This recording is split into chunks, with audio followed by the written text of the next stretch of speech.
হাত তোলা সুন্নাত তুলেন, ইয়াদাইন যদি করেন, অভ্যাস যদি থাকে বারবার হাত তোলা তুলেন, প্রতিবার তুললে 10টা করে সওয়াব। বেশি সাহাবী রফাদাইন করার হাদিস বর্ণনা করেছেন।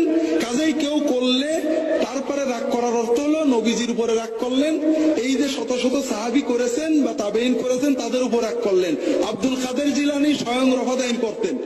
আপনি যদি রফাদাইন করলে মসজিদে তাড়িয়ে দেন, তাহলে তো মনে হয় আব্দুল কাদের জিলানী কিয়ামতের দিন যারা রফিদাইন করে নাই বসে বসে কাঁদবে, আরে এরা রফিদাইন 56 জন সাহাবী থেকে রওয়ায়াত, একবারে মুতাওয়াতির, সন্দেহাতীত ভাবে প্রমাণিত, কোনো সন্দেহ নেই।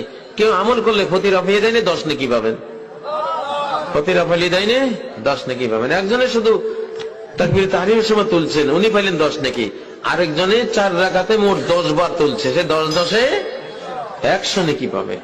তার ব্যবসা 2 পয়সা বেশি ভালো হয়েছে, ব্যবসাটা কি ভালো হয়েছে। কিয়ামতের দিন যারা রফিদাইন করে নাই বসে বসে কাঁদবে, আরে রফিদাইন আল্লাহর সওয়াব বেশি পাইয়া গেছে। কারণ এইভাবে হাতটা তুলতে কষ্ট হয়েছে না, হাতটা এইভাবে তুলতে নামাতে একটু কষ্ট হয়েছে না, একটা বাড়তি আমল করছে না। তাহলে যদি প্রতি 4 রাকাতে 100 নেকি বাড়ে, আল্লাহু আকবার, তাহলে প্রতি 4 রাকাতে 100 নেকি, 8 টাকাতে কত, 200 নেকি, 10 টাকাতে কত নেকি, 250 নেকি। তাহলে